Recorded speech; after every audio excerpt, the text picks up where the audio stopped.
माझ्या एका रीलच्या कमेंट सेशनमध्ये कुणीतरी विचारलंय, की "ताई, समोरचा माणूस जर चूक मान्यच करत नसेल, तर काय करावं?" विचार करावा.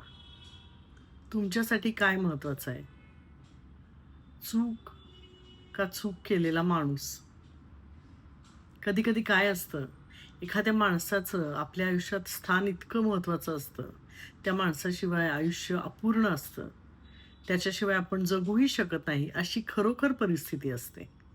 अशा वेळी त्या माणसाच्या अनेक चुका पदरात घालून आपण त्याच्याबरोबर आनंदाने राहतो. त्यावेळी त्या चुकांकडे आपण बरोबर दुर्लक्ष करतो आणि काही व्यक्तींच्या चुका मात्र आपण ठळकपणे लक्षात ठेवतो आणि त्या चुकांबद्दल त्यांना कधीही माफ करत नाही.